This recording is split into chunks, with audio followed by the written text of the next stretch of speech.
환율도 변동성이 좀 커졌습니다. 오늘 일부에서도 그렇고 뭐 AI 시대의 변화라든지 뭐 관세라든지 어지러운 이야기가 좀 많았습니다.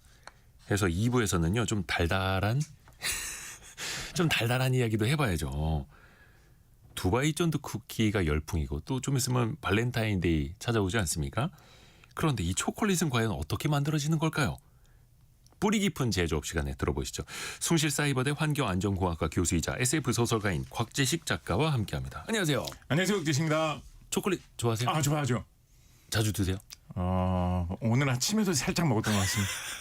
아주 조금 한 톨. 네. 저는 초코 케이크 먹고 왔는데. 그러시군요. 어떤 초코 좋아하세요? 전 좀 진한 거, 약간 좀 쌉쌀한 맛도 좀 나고. 다크 초콜릿 같은 네, 거. 약간 좀 그런 것도 좋아하는데. 이게 초콜릿도 종류가 참 많아요. 근데 또 의외로 저는 이렇게 마시는 류도 따뜻한 핫초코 뭐 이런 것도 좀 핫초코 좋죠. 평균보다는 좀 자주 마시는 것 같습니다. 겨울의 핫초코. 네네. 이거 네. 침고입니다. 네. 저는 어릴 적에 화이트 초콜릿 처음 봤을 때 와 신세계였습니다. 어떻게 이런 게 있을 수 있지? 화이트 초콜릿도 먹고 싶네. 사실 이게 카카오 빈, 네네. 카카오 열매 네. 씨앗인가요? 그렇죠. 네. 거기서 나온 건데 원래 그거는 되게 씁쓸하다면서요. 그렇습니다. 예, 그래서 사실은 커피하고 굉장히 비슷한 거고요. 네네네. 한편으로는 커피하고 비슷한데 그게 제품화된 과정을 보면 그리고 세상에 퍼진 과정을 보면 커피의 정반대다라고 할 수 있는 게 이 초콜릿이라고도 볼 수가 있습니다. 가만히 이렇게 세상의 역사를 거슬러 올라가 보면 사람들이 뭔가 이 카페인이 나오는 거를 이렇게 좀 우려내가지고 음료로 따뜻하게 만들어서 마시면 좀 이게 뭐 맛도 향도 좋고 또 이렇게 정신도 좀 깨이는 느낌이 들고 해서 좋다라는 이런 문화에 익숙해진 사람들이 세계 각지에서 나타났던 것 같습니다. 그래서 아시아 지역에서는 예로부터 이제 녹차를 만들어가지고 우리나라에서도 뭐 좋기 삼국시대 때부터 녹차를 우려내가지고 그걸 마셨고 녹차에도 카페인이 많이 들어있으니까 아프리카 지역에서는 이제 커피도 이제 그 씨앗이죠. 그 씨앗을 이제 볶아가지고 거기서 우려낸 물을 마시는 그 커피를 아프리카 지역에서는 주로 이제 이디오피아 뭐 이런 데서 예로부터 먹었다라고 하죠. 그런 것을 많이 소비를 했고 그리고 아메리카 지역에서 먹던 것이 바로 이 초콜릿 정확하게 말하면 이 카카오 씨앗 우려낸 물 그러니까 초콜릿 요즘으로 따지자면 이제 핫초코랑 제일 비슷한 거죠. 우려낸 물이라고 하니까 느낌이 확 다르네요. 네. 이 카카오라는 게 이게 나무 형태로 생겼는데 아욱과 나무고 이 나무가 제법 좀 크고 튼튼한 편입니다. 거기에서 이제 큼직한 이 카카오 열매가 열리는데 열매가 좀 살은 하얗거든요. 근데 살 같은 건 안 먹고 거기에 씨가 좀 굵직하게 많이 생기는 편인데 그 씨만 빼다가 그걸 한번 발효를 시켜가지고 볶아가지고 옛날에는 뭐 그걸 이제 바로 이제 우려서 마치 진짜 커피 우려 먹듯이 이런 식으로 마시는 게 원래 아메리카 대륙에서 예로부터 먹던 방식이었다라고 합니다. 뭐 지금으로부터 좋기 3,000년 전부터는 먹었다라는 증거도 있고요. 근래에는 주로 이제 이 중미 지역 그러니까 멕시코 인근에서 이게 좀 많이 소비됐다라는 것 같거든요. 근데 근래에는 뭐 멕시코보다 좀 더 남쪽에 있는 에콰도르 같은 데서 그보다도 훨씬 더 예전부터 이 지역 사람들은 이 카카오 씨앗을 차로 먹었던 것 같은 그런 흔적이 있다라고도 이야기가 되고 있어서 원래 아메리카 대륙에서 예전부터 많이 소요가 되던 그런 식품이었습니다. 아니 그럼 그 당시에는 그러면은 카카오 열매를 우려내서 먹었으면 그러니까 씨앗을 우려내서 먹었으면 지금처럼 이제 달달한 초콜릿은 아니었던 거예요. 전혀 아니었죠. 오히려 쓴맛이 그러니까 요즘으로 따지자면 이 원두 커피 비슷한 그런 걸로 다 소비를 했고요. 그래서 이거를 지금도 커피나 이런 녹차 자주 드시는 분들 있듯이 옛날에 이 아메리카 대륙에서 있었던 그 고대 문명 국가에서는 이거를 커피처럼 그렇게 되게 활발하게 소모하는 그런 문화도 많이 있었다라고 이야기를 합니다. 그러면은 지금의 녹차나 커피가 약간 쓰고 떨떠름하듯이 카카오 차도 그랬던 그렇습니다. 거예요. 그런 걸 마셨던 거예요. 녹차보다도 조금 더 쓴맛이 강한 그런 느낌입니다. 그러게 카카오 차는 마셔본 적이 없어서. 네, 멕시코 지역에서 예전에 있었던 아즈텍 제국이라는 곳에서 유명한 그 지역을 다스리던 황제로 몬테주마라고도 부르고 정확하게 말하면 몬테주마 2세라고도 부르는 이런 분이 좀 유명한 편이거든요. 이분 같은 경우에는 뭐 미국 사람들은 멕시코에 놀러 갔다가 만약에 뭐 배탈이 났다, 물이나 음식 같은 게 바뀌어가지고 배탈이 났다 그러면 그걸 흔히 이제 몬테주마의 복수다. 몬테주마스 리벤지 뭐 이런 식으로 이야기하는 그런 속어가 있을 정도로 몬테주마스 리벤지라고 하는 옛날에 게임도 뭐 나오고 했었는데 그럴 정도로 이제 유명한 아즈텍 제국의 황제인데 이분 같은 경우에는 하루에 이 코코아 그러니까 카카오 씨앗 차를 몇십 잔씩 마셨다라고 해요.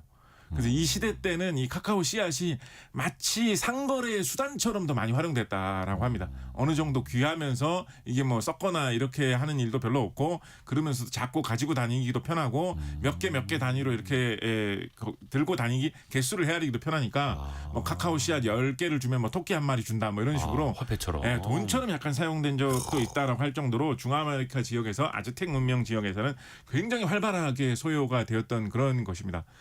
그러니까 어떻게 보면 이 멕시코, 이 중앙아메리카 지역의 유산이 전 세계로 퍼져가지고 우리나라로 들어와서는 요즘에 두쫑쿠 같은 것도 탄생시킨 이런 뭐 좀 희귀 이상한 재밌는 역사를 가지고 있는 거죠. 그렇다 보니까 이게 재밌는 게 뭐냐면 멕시코나 요 중남미 지역에서 많이 옛날부터 있었고 또 전 세계로 퍼진 그런 식재료라고 할까요?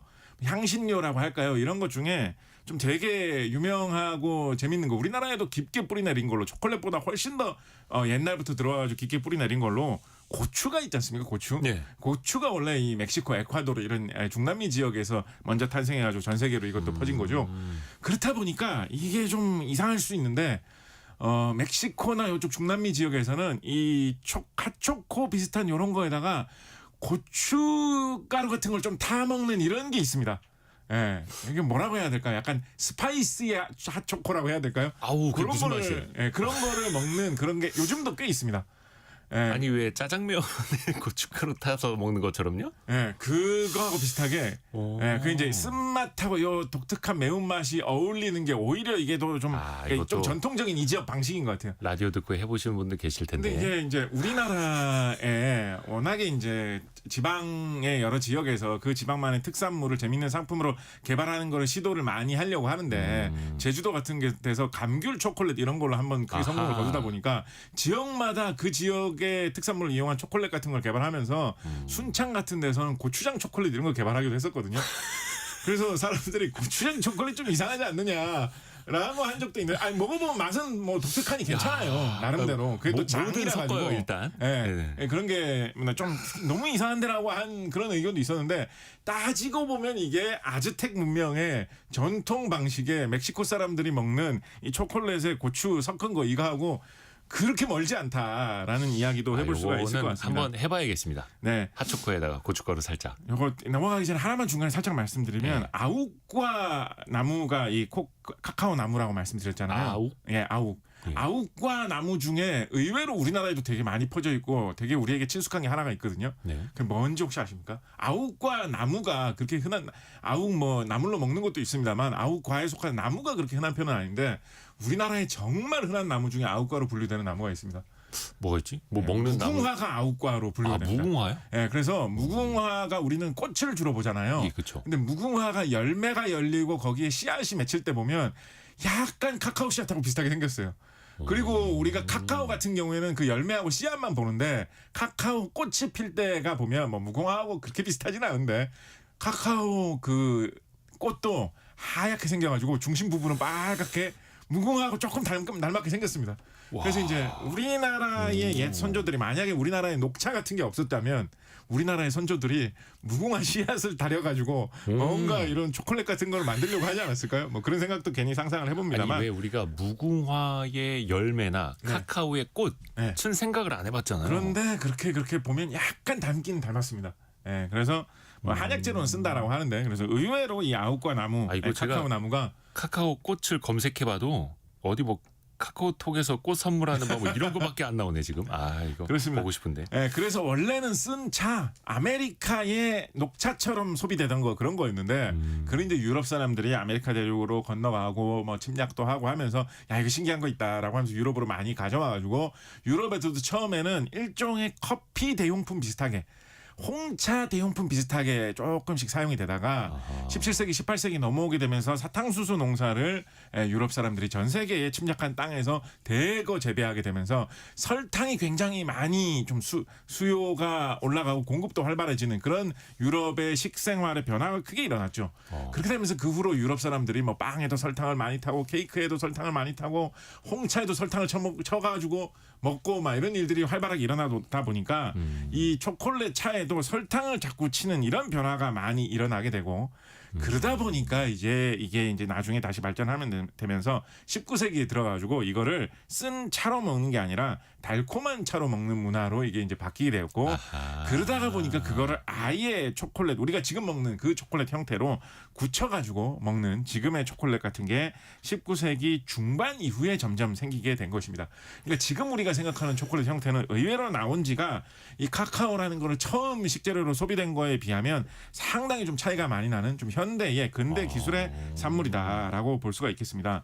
어떻게 보면 원래 원조 카카오 씨앗 소비하는 방법은 그 차였다라는 걸 생각을 해보면 마치 요즘에 녹차라는 것도 원래는 씁쓸한 차로 많이 마셨지만 네. 요즘에는 뭐 녹차 아이스크림 이런 것도 되게 많이 퍼져 있고 녹차 크림을 넣은 뭐 케이크나 빵 이런 것도 되게 많이 퍼져 있죠. 그쵸. 그래서 녹차 쓴 차보다 녹차 아이스크림이나 녹차 케이크가 많이 퍼져 있는 것 그게 주류가 된 형국으로 변화한 것이 요즘에 달콤한 초콜릿이 많이 퍼진 그런 거다. 그런 변화의 거네요. 양상과 비슷하다라고 볼 수가 있겠습니다.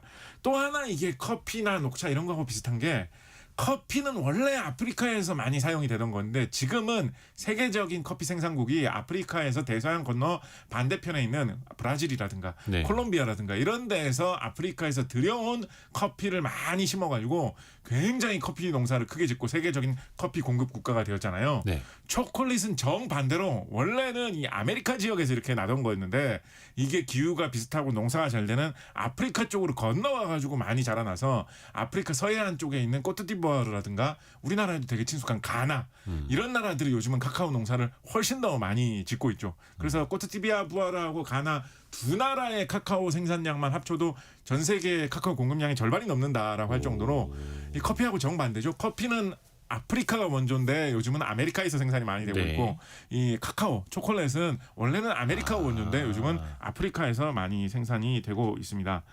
지금처럼 싼 값의 초콜릿을 누구나 많이 이렇게 사용할 수 있게 된 거는 역시 산업혁명 이후에 근대적인 현대적인 기업에서 이걸 대량 생산하게 됐기 때문인데요. 스위스에서 이런 과자 사업을 크게 하던 네슬레 같은 사람, 뭐 이 브랜드로도 워낙에 유명해지신 분이죠. 네슬레 같은 사람이 초콜릿 사업을 크게 하면서 유럽의 싼 값의 초콜릿들이 많이 퍼지게 되었고 그리고 미국에서 원래는 사탕 장사를 하다가 예. 자기가 직접 사탕을 만들고 특히 카라멜을 만드는 것 쪽으로 취미를 붙여가지고 성공을 거둔 사람으로 밀튼 허쉬라는 사람이 있었어요. 이 밀튼 그 허쉬라는 이름들이야 사람이 다 네, 브랜드가. 카라멜이라는 게 결국은 이제 우리나라에서 만드는 그 뽑기 그 달고나 만드는 거하고 거의 비슷한 과정으로 카라멜을 만드는데 거기에 우유 같은 거를 좀 탄 다음에 좀 점도를 잘 맞춘 게 카라멜이거든요. 그래서 설탕을 주재료로 하는 게 카라멜인데 허쉬가 카라멜 장사를 해가지고 카라멜을 만들어서 파는 장사를 해가지고 성공을 했는데 사실은 초콜릿도 지금 우리가 떠올리면 초콜릿의 기본 맛은 달콤함이잖아요. 예. 그러니까 사실은 초콜릿에서 어떻게 보면 초콜릿 그 자체 카카오보다 더 중요한 게 설탕을 얼마나 많이 잘 섞어 넣느냐라는 거거든요. 어떻게 보면. 아니 그러면 그 카카오에다가 설탕 넣는 거예요? 그렇죠. 네, 카카오 자체는 단맛이 없습니다. 쓴맛만 강합니다. 그래서 초콜릿에 우리가 초콜릿 하면 다 달콤한 초콜릿을 기본으로 생각하잖아요. 그렇죠. 그 다 설탕이거든요, 기본적으로. 네, 그렇기 때문에 설탕을 어떻게 잘 사용하느냐가 중요한데 워낙에 카라멜 만드는 사업으로 허쉬가 한번 성공을 했었기 때문에 네. 이분이 카라멜도 잘 만드는데 여기 뭐 초콜릿 카카오 가루만 좀 섞으면 되지라는 식으로 해가지고 초콜릿을 만들었는데 이게 굉장히 크게 성공을 그게 대박 난 거둬가지고 거네요. 네, 공장을 되게 크게 차리고 이분이 펜실베니아에서 사업을 하셨는데 그래서 자신의 공장과 회사가 있는 도시를 아예 엄청나게 크게 세웠어요. 그래서 그 지역의 지명 자체가 아예 허쉬시가 되었습니다. 지금도 미국에 허쉬시가 있어요. 거기 가면 지금도 이분 이 공장하고 회사가 있고. 그 정도 되겠네요. 돈 많이 네, 벌었고. 네, 그래서 이분이 이렇게 초콜릿 사업으로 되게 큰 성공을 하신 다음에 네. 세계 2차 대전 때는 이걸 군납을 하거든요. 네, 그래서 미군에게 싼 값의 초콜릿을 엄청나게 많이 공급을 합니다.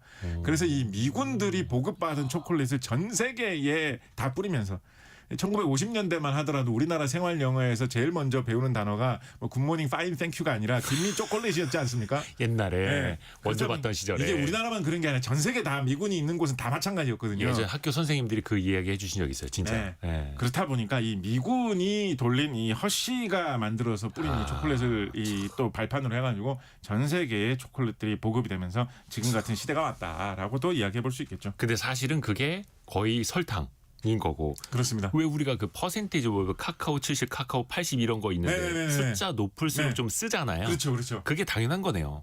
그렇습니다. 원래 이 초콜릿은 이 쓴맛이 기본이기 때문에 이게 맛에서 큰 비중을 차지하는 건 설탕 맛이다라고 볼 수가 있겠습니다. 그러면은 반대로 설탕 비중이 많을수록 몸에 좀 안 좋고 카카오 비중이 높을수록 몸에는 그래도 좀 괜찮고 이렇게 생각해도 돼요? 이게 또 아슬아슬하고 또 치명적인 질문을 해주셨는데요. 아까 이게 그 커피하고 비슷한 느낌으로 아메리카에서 고대에 먹기 시작했다고 말씀드렸잖아요. 네. 그렇다 보니까 이 초콜릿 그러니까 카카오 씨앗에 카페인이 꽤 들어 있습니다.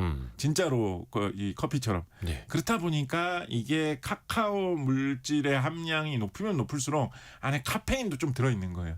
예민하신 분들은 그것 때문에 이렇게 좀 각성 효과가 된다거나 혹은 뭐 애들한테는 먹이면 애들이 너무 이렇게 영향을 많이 받지 않느냐라는 이야기도 해볼 수 있거든요. 근데 우리나라 같은 경우에는 요거를 카카오 함량이 낮은 제품을 예로부터 많이 만들어 왔습니다. 우리나라 회사들은 주로 그냥 달기만 거. 그런 걸 뭐 그렇게 말씀하시면 또 좀 너무 좀 그렇게 안 좋게 말씀하시는 것 같긴 한데. 부모님이 이 썩는다고 그만 먹으라고 하고만. 근데 이제 그게 이제 취향에 따라서 좀 달고 부드럽게 만드는 데가 있고 진하고 좀 이렇게 쓴맛이 좀 나게 만드는 여러 가지 종류가 할 수 있는데 초콜릿 종류별로. 우리나라는 좀 함량 낮은 쪽으로를 좀 많이 만든 좀 더 많이 부드럽고 이런 걸 많이 만들어 온 경향이 있거든요.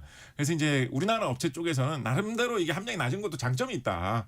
카페인 함량이 낮고 하니까 좀 더 부담 없이 먹을 수 있고 맛있고. 이게 애들이 초콜릿을 좋아하는데 애들이 먹기에 더 부담 없고 뭐 이런 이야기도 좀 하고 있기는 합니다. 애들한테 설탕을 많이 줄 거냐 아니면 카페인을 많이 줄 거냐. 이거 뭐 좀 밸런스 게임 같기도 하고. 네. 그래서 말씀하신 김에 이거 조금 더 말씀을 드리면 카카오 씨앗을 보통은 이거를 바로 쓰지 않고 약간 이렇게 삭힙니다. 발효를 한번 시킨 다음에 그 발효된 상태로 주로 유통을 해가지고 요거를 한번 볶아가지고 그러니까 이것도 커피하고 되게 비슷하죠. 로스팅을 한번 합니다. 한번 볶은 다음에 그거를 빻거든요. 그래서 볶은 거를 빻은 그 조각을 보통 카카오 닙스 이런 식으로 많이 부릅니다.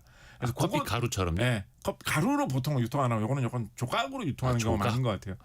근데 뭐 요거 자체로도 요즘은 꽤 우리나라에 수입돼서 들어오는 것 같아요. 카카오 닙스. 건강식품처럼 뭐 먹으면 뭐 좋기도 하고 어디에 넣으면 뭐 나름대로 맛과 향도 있고 하다고 해가지고. 근데 보통은 우리나라에서는 이게 유통되는 경우는 잘 없고 그걸 다시 한번 이제 갈아가지고 가공을 하는데 갈아놓은 거나 갈아놓은 걸 다시 가공한 거나 이런 거 그런 상태로 돼가지고 좀 이렇게 뭐랄까요.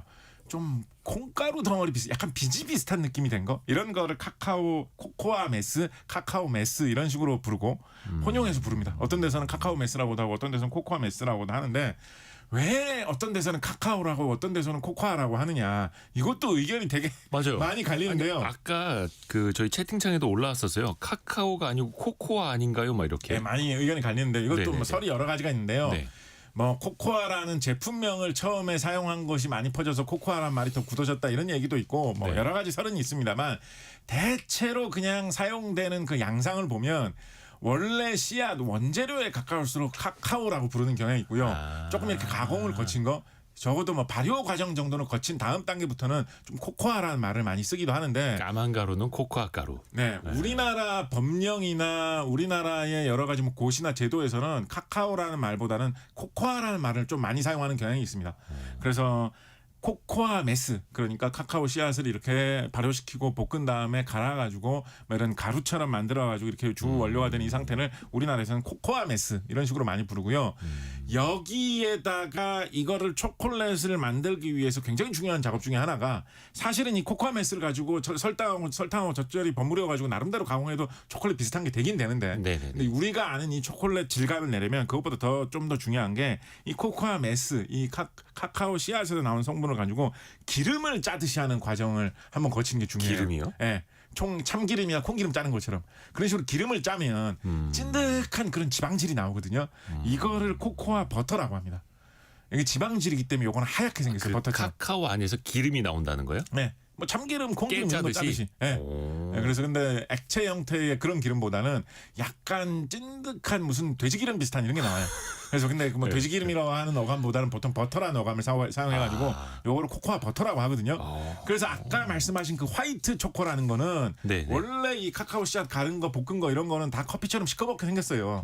그런데 이 코코아 버터, 이 지방질 성분을 많이 활용해가지고 초콜릿을 만들면 그거를 주류로 해가지고 거기서 나오는 초콜릿 향만 사용하면 그게 화이트 초콜릿처럼 됩니다.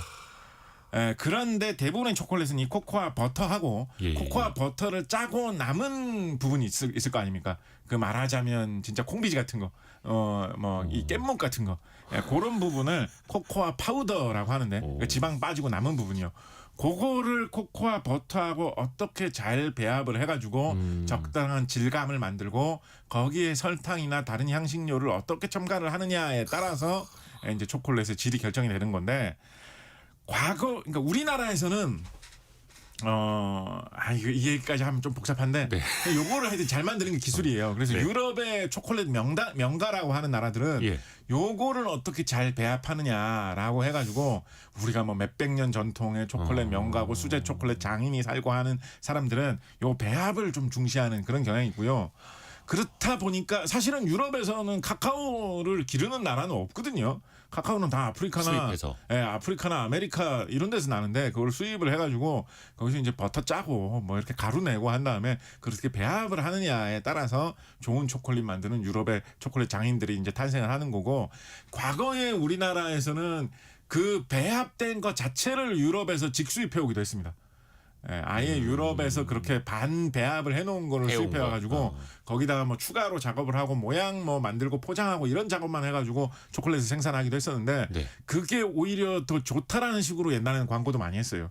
유럽 수준의 맛이 그대로 난다라고 해가지고 요즘에는 어떤 것도 많이 하냐면 그 코코아 버터, 그 코코아 버터가 이제 지방이잖아요. 그러니까 그거를 코코아 버터를 다 안 쓰고 코코아 버터는 적당한 양만 쓰고 그냥 딴 기름을 써도 어느 정도 비슷하게 할 수가 있거든요. 예를 들어서 뭐 팜유를 좀 섞는다든가. 그래서 그거를 섞으면 오히려 좀 향이 좀 바뀌고 다른 향신료를 더 잘 먹고 좀 더 부드러워지고 이렇게 바뀔 수가 있거든요. 그리고 뭐 이 카카오 시세가 높을 때는 단가도 좀 줄일 수 있고. 그래서 우리나라는 이 성분표 같은 걸 보시면 이 팜유를 섞는 제품도 꽤 있습니다. 그래서 어떤 경우에는 이거는 좀 초콜릿치고는 좀 약하다. 기름 섞은 거를 진정한 초콜릿이라고 할 수도 있느냐라는 의견도 있고 색깔만 까만 기름과 설탕? 어떤 의견에서는 이게 나름대로 또 부드러운 질감이 있다. 그리고 요걸로도 기술을 많이 발전시키면 또 독특한 그 딴 맛하고 잘 섞이는 그런 초콜릿이 되면서 이 단가를 줄일 수 있다 보니까 어찌되든 소비자가 알고 선택할 수 있으면 되는 거고 그래서 뒤에 보면 성분표 나오니까 이거 보는 게 진짜 초콜릿의 천차만별 다 구분하는 그렇습니다. 시작이겠네요. 그래서 우리나라가 좀 이 카카오에서 직접 나온 성분을 좀 덜 써도 초콜릿으로 좀 관대하게 인정해주는 경향이 일부 좀 초콜릿에 엄격한 나라에 비해서는 조금 있는 경향이다라고도 이야기해볼 수가 있겠죠. 저는 이거 진짜 몰랐거든요. 그러니까 초콜릿은 다 그냥 까먹고 달달하고 맛있는 거라고만 생각했고 아니면 이 초콜릿은 왜 이렇게 쓴 거야? 이거 뭐야 제대로 안 만든 거 아니야? 그래서 오히려 단맛이 없을수록 이 초콜릿의 기능이 없는 건 줄 알았는데 오히려 그 반대이기도 하고 이거를 사람들이 또 이제 알고 드시는 분들도 계시겠으나 찾아보니까 아까 그 카카오 닙스 이런 거 티백 이렇게도 많이 파네요. 이거 차처럼 이제 우려서 드시는 분들도 계시는 거고 그냥 씹어서 드시는 분도 좀 계신 것 같고요. 쓰지 않을까요? 쓰죠. 나름대로 뭔가 기호식품처럼. 그러게 이게 또 사람의 기호가 다 다르니까 아까 2655님이 고추장 초콜릿 아주 괜찮은 것 같다고. 맛있습니다. 우리 한국의 고유의 맛을 널리 알리는 차원에서 한국의 초콜릿 이 서양과 한국의 결합 이것도 좋은 아이디어 같다고. 이런 게 또 갑자기 두바이 그 쫀득 쿠키처럼 될 수도 있는 거 아닙니까? 그렇죠. 고추장 초콜릿? 그 말씀하신 그 기술적인 면 조금만 더 설명을 드리자면 있네 고추장 초콜릿이. 네, 진짜로 있습니다. 순창 이런 데서 만들어요. 상품이 이렇게 나오네요. 네.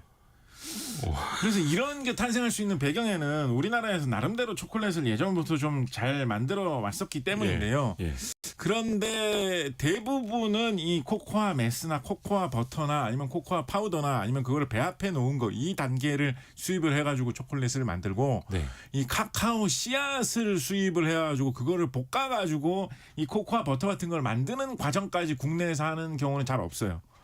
대표적으로 그래도 이걸 하고 있다라고 하는 데가 경상남도 양산에 있는 공장에서 이걸 네. 하는데 뭐 우리에도 널리 알려진 가나 이런 데서 카카오 씨앗을 수입을 해가지고 이 양산에서 이걸 볶는 일부터 합니다. 볶아가지고 이제 그거를 열심히 이제 기름 짜는 듯이 짜가지고 코코아 버터도 만들고 거기에다 이제 다른 거 배합을 해가지고 초콜릿 제품까지 만드는 것까지 경상남도 양산에서 이거를 일원화해서 하고 있거든요. 그래서 이 업체에서 공장 측에서 이렇게 뭐 보도하면서 알리기로는 국내에서 대기업 수준으로 대량으로 하는 데서 카카오 씨앗을 직접 가공을 해가지고 코코아 버터도 만들고 초콜릿까지 만드는 데는 이 경상남도 양산 공장만 한 데가 없다. 거의 여기가 뭐 이 정도면 뭐 유일하다. 이런 사례가 굉장히 드물다라고 네. 할 정도로 이야기를 하고 있고 사실은 가나에서 뭐 이 카카오 씨앗을 수입해가지고 이 공장을 열심히 돌려가지고 만든 지가 벌써 꽤 오래 됐기 때문에 이 뭐 가나라는 거를 가나에서 나온 카카오 씨앗을 이용을 해가지고 제품 만드는 거는 뭐 벌써 뭐 줄잡아 이 브랜드 나온 걸로 따지면 한 50년 가까이 됐었거든요. 그렇다 보니까 뭐 국내에서 이 씨앗을 가공해서 카카오 버터 만드는 공장은 생긴 역사가 그렇게 깊지 않습니다만 이 회사가 역사를 따지고 보면 그 신격호 회장님, 이분이 이제 원래 일본에서 이분 화학자 출신이라 가지고 직접 솥에다가 이 껌 재료를 끓여가면서 껌 만드는 것부터 해가지고 이 사업 시작하신 분이죠. 맞아요. 그래서 일본에서는 원래 제과 왕으로 시작하셨던 분인데 일본에서부터 아예 이 초콜릿을 가나에서 들여온 이 원료를 이용을 해가지고 만드는 거를 사업을 해가지고 시작을 하셨고 그거를 70년대에 우리나라로 들여와가지고 우리나라에도 이제 판매를 하신 거죠. 그렇게 하면서 이 회사하고 이 가나의 카카오하고 되게 끈끈한 관계를 갖게 되어가지고 이 신격호 회장님 그 아드님이신 신동빈 회장님이 재작년인가 이 뭐 가나에 가가지고 이 카카오 막 묘목 기증 행사도 막 하고 이랬어요. 아, 그래요. 예, 그거를 한 게 뭐 이렇게 선행을 하려는 이 끈끈한 관계를 이용해가지고 왜냐하면 그때 당시에 이 가나가 이 카카오 농사 좀 힘들었던 적이 있었거든요. 이 나라의 기간 산업인데 그렇다 보니까 가나의 원료로 장사를 잘했던 만큼 가나에다가 이 묘목 심는 거 뭐 10만 그루, 13만 그루인가 10만 그루 이상의 묘목 기증하고 이런 행사를 하셨는데 그래서 그런 거를 그렇게 선행을 하면서 베푸는 형태로 하신 목적도 뭐 있겠습니다만 한편으로 보면 이거를 어떤 걸로도 생각을 해볼 수가 있냐면 초콜릿 비롯해가지고 이런 제과 산업은 아무래도 어린이 인구가 있어야지 소비가 잘 되거든요. 그렇죠. 그런데 기존에 이런 초콜릿을 많이 소비하는 아시아나 유럽 지역에서 지금 전 세계적인 고령화 추세 때문에 어린이 인구가 되게 줄어드는 그런 경향이 있습니다. 네. 그래서 이 시장이 좀 자꾸 줄어든다라는 게 되게 골칫거리 중에 하나거든요. 제가 업계에서. 그런데 지금 세계적으로 뭐 거의 얼마 안 되는 어린이 인구가 많이 늘어나고 있는 지역이 아프리카 지역이기 때문에 아프리카 지역의 시장을 개발해 보면 좋을 것 같은데 어디를 아프리카의 전진 기지로 해가지고 개발해 볼 거냐라고 봤을 때 옛날부터 초콜릿 만든다고 50년의 관계를 맺어온 가나를 기지로 해가지고 한번 개척해 보는 것도 좋지 않겠느냐라는 생각을 해서 뭐 그렇게 직접 회장님이 가가지고 나무도 들고 다니면서 뭐 이렇게 하신 거 아니냐라는 의견도 있었습니다. 가나에서 수입하는 카카오 가지고 또 한국 업체가 초콜릿을 만들어서 아프리카에 수출할 수도 있고. 그렇습니다. 오, 재미납니다. 저도 몰랐던 거 되게 많이 배우고 있는데 곽재시 작가와 함께하는 뿌리 깊은 제조업 시간은 현재까지 들어와 있는 또 뉴스 한번 정리해드리고 이야기 계속 듣고 가보겠습니다. 라디오 정보센터 다녀옵니다. 미국을 방문 중인 조현 외교부 장관이 방미 성과를 설명하는 자리에서 루비오 미 국무장관이 한국의 투자 이행 지연으로 미국 내 분위기가 좋지 않다는 우려를 전했다는 사실을 공개했습니다. 또 그리어 미 무역대표부 대표는 조 장관에게 한국의 비관세 장벽 관련 사안에서도 진전을 보여달라고 촉구했다고 밝혔습니다. 난항을 겪고 있는 한미 관세 협상이 장기화할 경우 핵잠수함 추진이나 원자력 농축 재처리 등 안보 분야 후속 논의에도 영향을 미칠 수 있다는 우려가 나옵니다. 위성락 국가안보실장은 미국의 그런 접근이 느껴진다고 말했습니다. 미국 의회가 쿠팡 한국법인 임시대표에게 소환장을 보냈습니다.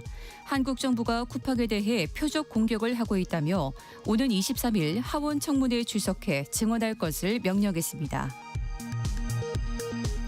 수출 호조로 지난해 경상수지 흑자액이 1,230억 달러를 돌파하며 역대 최대치를 기록했습니다. 지금까지 라디오 정보센터 뉴스 정한나였습니다. 지금까지 제가 먹던 건 어떤 초콜릿이었나 막 돌아보게 됩니다. 알고 먹으면 더 맛있을 것 같고 초콜릿의 세계 뿌리 깊은 제조업 코너로 곽재식 작가랑 이야기 듣고 있는데요. 아까 그 아프리카 가나 이야기했잖아요. 저 어릴 적에는 그 특정 상표긴 합니다만 가나다라 마바사 할 때 그 초콜릿인 줄 알았어요. 초등학교 때. 다른 나라 이름 모르죠. 네. 그때 저 진짜 어렸을 때였는데 이미연 씨의 그 초콜릿 광고 뭐 얼굴도 안 나오는 남자 품에 안겨가지고 그 트렌치코트 안에다 얼굴 넣었다 뺐다 하는 그 장면 이거 거의 전 국민이 기억하시지 않을까요? 그렇죠. 그게 88년. 네, 그렇습니다. 그래서 우리나라 초콜릿의 역사가 나름대로 역사가 있고 또 좀 치열한 경쟁 이런 것도 좀 많이 찾아볼 수 있는 그런 분야입니다. 네. 우리나라에서 처음 탄생한 초콜릿은 지금은 그 초콜릿을 좀 강자로 많이들 이야기하는 회사가 아까 말씀드렸던 그 신격호 회장님 그 회사에서 네네네. 나온 아까 그 초콜릿. 가나에서 나오는 그 원료 사용하는 그 회사가 좀 강자로 많이 이야기가 되고 있고 이 회사는 일본에서도 초콜릿 강자예요. 일본에서도 초콜릿 점유율에 한 2위, 3위 정도까지도 이야기를 합니다. 그렇다 보니까 이제 이 회사에서는 가나에서 직접 카카오 씨앗을 들여와가지고 그런 원료를 가공을 하는 그런 공장을 만들 만한 이유도 있는 거죠. 왜냐하면 이걸 만들어가지고 한국에서 초콜릿 잘 안 팔리면 일본에서도 팔아도 된다. 팔 때 많으니까. 라는 생각도 할 수 있으니까 일본에서 한 2위 정도로도 보는 것 같아요. 초콜릿 시장에서. 그렇게 된 지도 꽤나 오래됐다라고 볼 수가 있는데. 근데 이 신격호 회장님이 국내로 들어와서 사업을 한 거는 한 1970년대부터이기 때문에 사실은 우리나라에서 처음으로 대량으로 초콜릿을 개발해낸 회사의 원조로 보는 곳은 좀 따로 있습니다. 1960년대에 지금도 이 회사는 사실 창립 경리부터가 좀 재밌는데 지금도 이제 용산 남영동에 그대로 이제 건물이 있는 회사인데 원래 용산의 남영동에 일본인이 운영하는 제과 가게가 있었다고 합니다.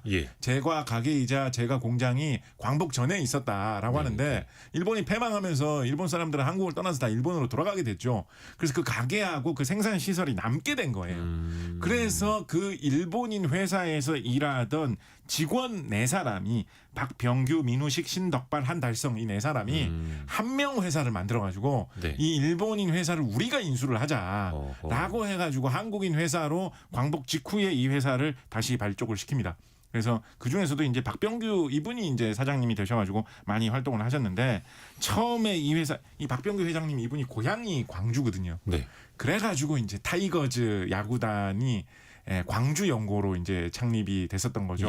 처음에 그러니까 생각해보면 이게 광주 연고지 야구단을 그때 당시에 잡기가 좀 쉽지 않았대요. 처음에는 프로야구 사업이 그렇게 크게 잘 될지 몰라가지고 그래서 광주 연고단이 되는 그런 기업을 어떻게든지 야구단을 하나를 맡기려고 노력을 했는데 그러다 보니까 찾고 찾아서 나온 게 이 박병규 사장 이분의 고향이 광주다라고 해가지고 이분 제과 사업 하시던 분인데 이분이 그렇게 이제 야구단도 하시고 지금은 이제 야구단 이 기아로 넘어갔죠. 그렇죠. 그렇습니다만 초창기 혜태 타이거즈가 그 기업을 모태로 했던 그렇습니다. 거예요. 이게 재밌는 게 그래서 이 회사 같은 경우에는 지금도 남영동에 그 앞에 가시다 보면 지금 회사 새로 지은 건물이 좀 특이하게 생겼거든요. 이 사업 건물이. 그래가지고 그 앞에 지나다니신 분들 여기에 이 회사 본사 사옥이 있구나. 이거를 딱 보시면 회사 건물이 특이하게 생겨서 다들 기억을 하실 텐데요. 이 자리가 광복 전부터 그 일본인이 제과 사업하던 그 자리가 그대로 내려오고 있는 겁니다. 우리나라 대기업 본사 건물이 이렇게 오래 자리를 유지하고 있는 경우가 아마 잘 없을 텐데 이 회사 좀 독특한 그런 사례라고 할 수가 있겠죠. 이 회사가 처음에는 양갱 같은 거 만들어가지고 팔았습니다. 처음에는 이 사장님하고 아까 말씀드렸던 그 4명의 직원이 직접 자전거나 오토바이 같은 거 타고 다니면서 직접 이거 뭐 판매도 하고 영업도 하시고 하셨대요. 그러면서 자리를 잡아가지고 양갱 하시다가 이분도 카라멜 하시다가 캐러멜 장사를 하다 보면 이제 그런 생각이 드나 봐요. 여기서 이 초콜릿 기름하고 가루만 좀 섞으면 초콜릿인데 이런 생각이 드나 봐요. 그래서 초콜릿을 개발해가지고 1960년대에 내놓기 시작했습니다. 신문을 찾아보면 1963년도에 이 회사에서 제품을 개발해가지고 광고까지 한 기록이 있거든요. 그런데 무슨 이유에서인지 이 회사 홈페이지에 들어가서 찾아보면 이거를 최초의 이 회사 초콜릿으로 인정을 하지는 않습니다.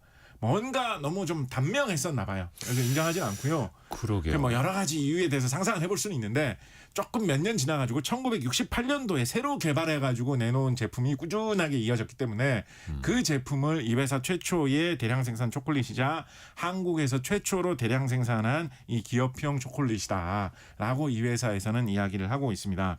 이 회사가 뭐 초콜릿 사업뿐만 아니라 이 제과 산업을 되게 열심히 하면서 이 60년대 후반에는 영등포로 크게 공장을 지어가지고 그쪽에서 이제 여러 가지 과자들을 대량 생산하면서 마침 영등포에 공장이 있었던 그 신격호 회장님 그 회사하고 70년대 들어오면 되게 치열하게 경쟁도 했었거든요. 네. 마침 야구단도 또 두 회사 막 경쟁할 때도 있고 광주와 말했잖아요. 부산. 네, 그렇다 보니까 이 두 회사의 라이벌 구도가 되게 강했는데 뭐 그런 식의 제과업계 여러 가지 치열한 그런 것 때문에 영등포에 이 공장이 60년대 후반에 생긴 다음에는 되게 재밌는 그런 프로모션 이라고 할까요? 판촉 사업 이런 것도 되게 많이 했습니다.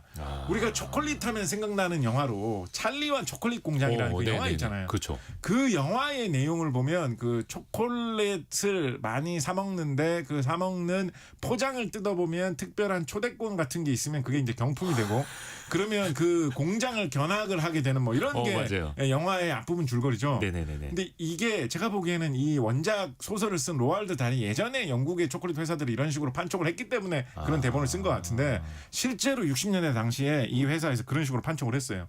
초콜릿에다가 경품 초콜릿 포장에다가 경품 같은 거를 뽑을 수 있는 그런 거를 넣어가지고 사람들한테 뿌리면서 초콜릿 사가지고 껍질도 잘 확인해 보시라고 경품 받을 수 있다고 이런 식으로 판촉 행사도 했었고 그리고 광화문 앞에서 셔틀버스를 운영을 해가지고 그거를 타면 영등포에 있는 이 과자 공장을 구경하게 해주고 지금도 있어요. 예.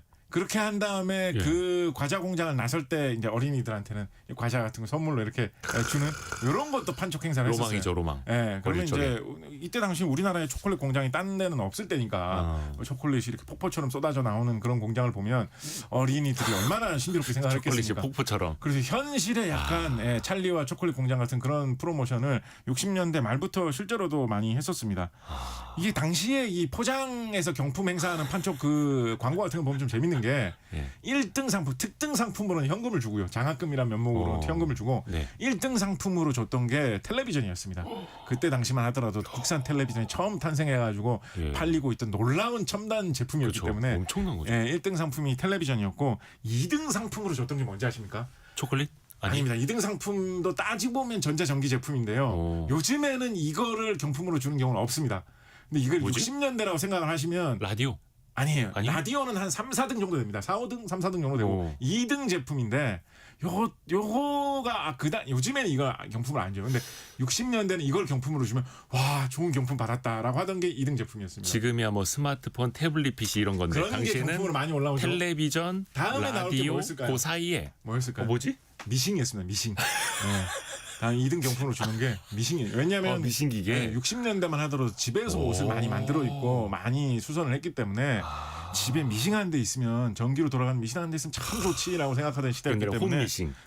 초콜릿 포장지를 벗기면 찰리와 초콜릿 공장에서는 뭐 금 티켓이 들어 있어가지고 그걸로 뭐 비행기를 타고 어디 초콜릿 공장에 여행을 가고 이런 게 영화에서 나오지만 60년대 우리나라에서는 초콜릿 껍질을 벗기면 경품 당첨이 되면 미싱을 받을 수 있었다. 뭐 이런 이야기도 해볼 수 있겠죠. 지금도 저희 그 막내가 항상 하는 이야기인데 그 초콜릿 왜 어디 뷔페에 가면 마시멜로 같은 거 꽂아서 이렇게 먹을 수 있게 초콜릿 녹아서 이렇게 쭉 내려오는 폭포 같은 거 있잖아요. 거기다가 입을 대고 먹고 싶다라는 게 이 아이의 꿈입니다. 그리고 초콜릿 같은 데는 한번 수영해 보고 싶은 거. 영화에 나오잖아요. 어린이의 마음은 비슷합니다. 저도 어릴 적에 그랬고. 그렇군요.